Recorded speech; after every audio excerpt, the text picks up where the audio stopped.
Welcome back to Superbly Said Advanced English Vocabulary and Phrases. And it's great to be back.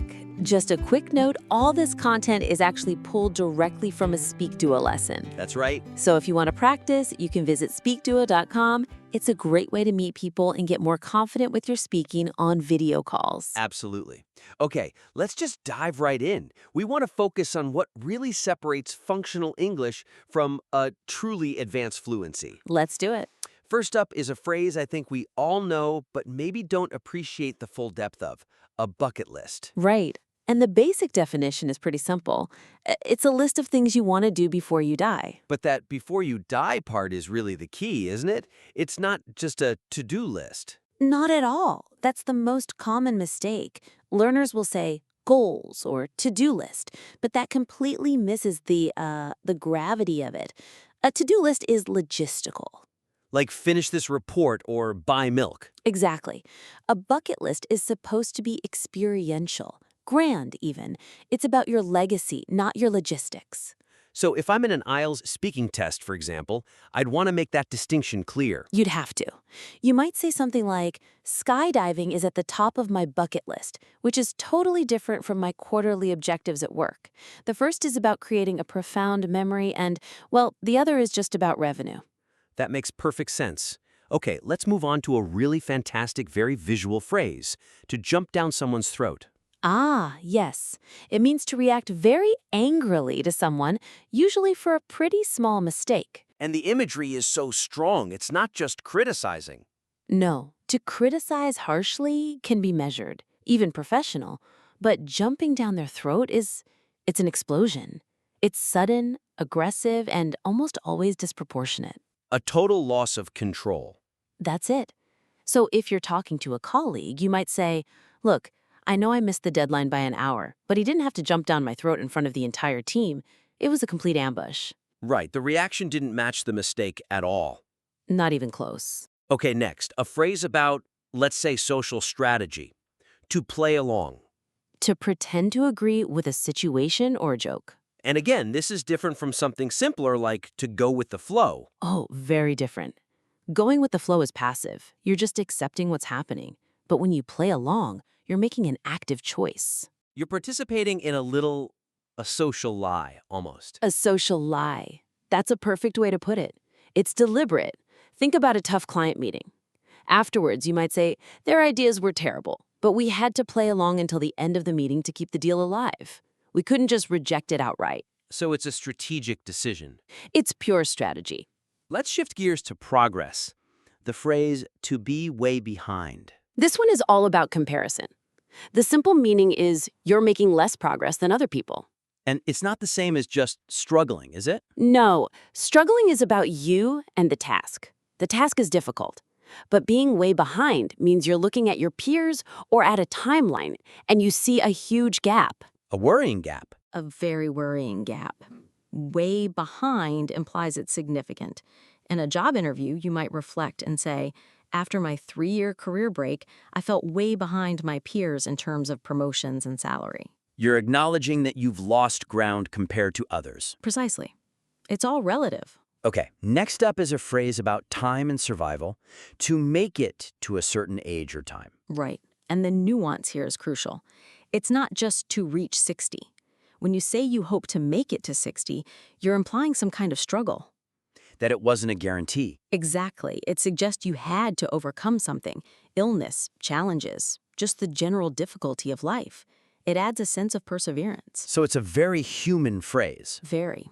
You'd say, my grandfather lived to be 102, so I'm just hoping to make it to 63 so I can see my daughter graduate. It's about endurance. I like that. Let's look at one about distance. To admire from afar. This means you like something or someone, but you choose to keep your distance. And the key word there is choose. It's an intentional distance. It's not the same as just respecting someone. With admire from afar, you're deliberately not getting close, maybe because you're worried you'll ruin the magic, or it's just too dangerous or inconvenient. So you're almost romanticizing it by keeping it at arm's length. You are. You're keeping it perfect. For example, I admire space from afar. The physics is incredible, but I would never actually go there myself. The danger is just too much for me. That's a perfect example. Okay, let's talk about power. To call the shots. Meaning to be the person who makes the important decisions. And how is this different from just being in charge? In charge can just be a title.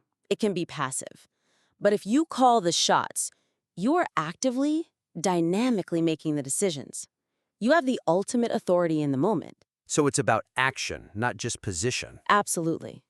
Authority can shift. So you could say, while the CEO is technically in charge, in this specific project, the head of design gets to call the shots on all aesthetic choices. Their decision is final in that area. Final.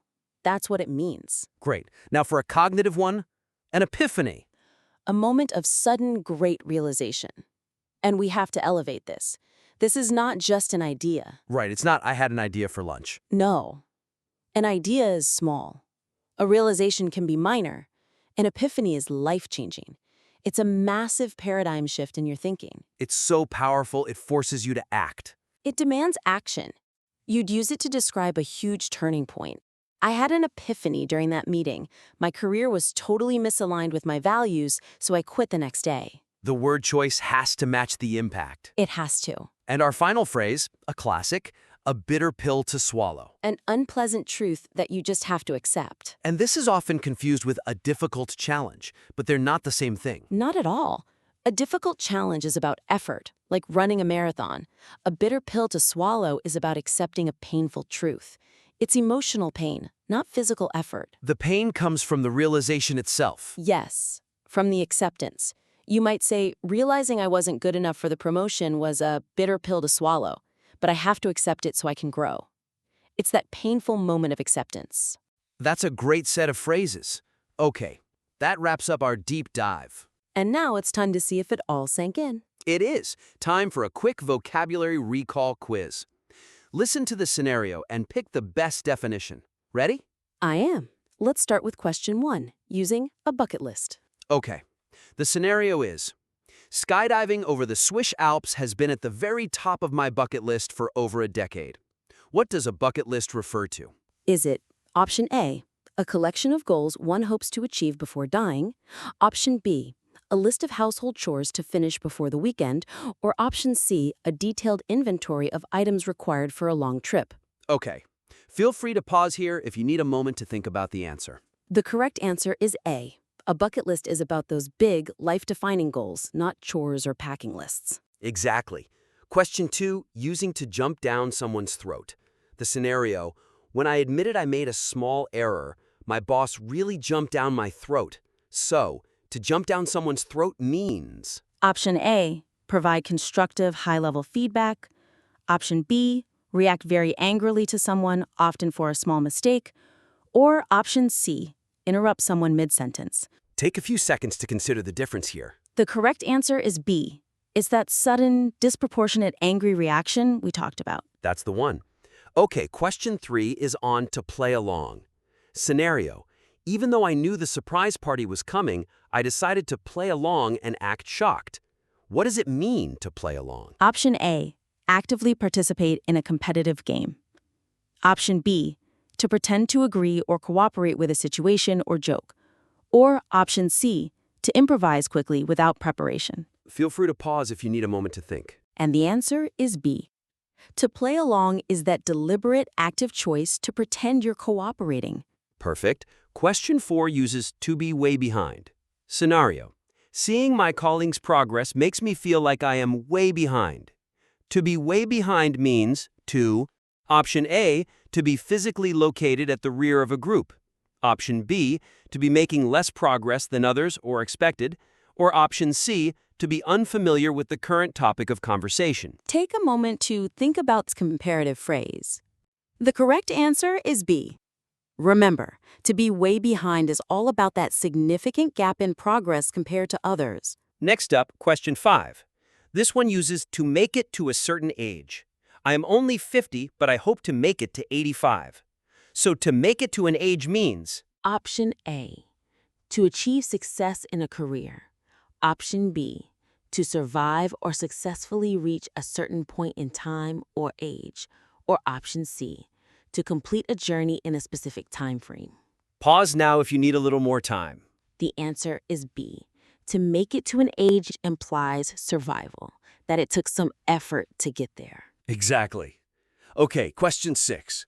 To admire from afar. I prefer to admire the stock market from afar rather than invest myself. To admire from afar means to Option A, to like something or someone but keep your distance. Option B, to express public praise for a distant person. Or option C, to look up to someone you hope to eventually meet. think about the nuance of maintaining that distance. The answer is A. To admire from afar is specific. You like it, but you intentionally keep yourself separate. Right. Number 7 is about to call the shots. The CEO is the one who ultimately gets to call the shots on mergers. What does it mean to call the shots? Option A, to provide suggestions to the leadership team. Option B, to be the person who makes the essential decisions. Or option C, to announce the starting time of an event. Pause here if you are still deliberating. The correct answer is B. To call the shots is to hold that ultimate, active decision-making power. Okay. Question 8, using an epiphany.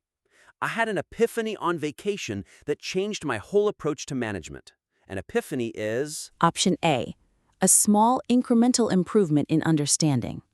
Option B, a routine meeting to discuss progress. Or option C, a moment of sudden and great realization or understanding. Think about the intensity of this realization. And the answer is C. An epiphany isn't small, it's that huge, powerful, life-altering moment of clarity. That's right.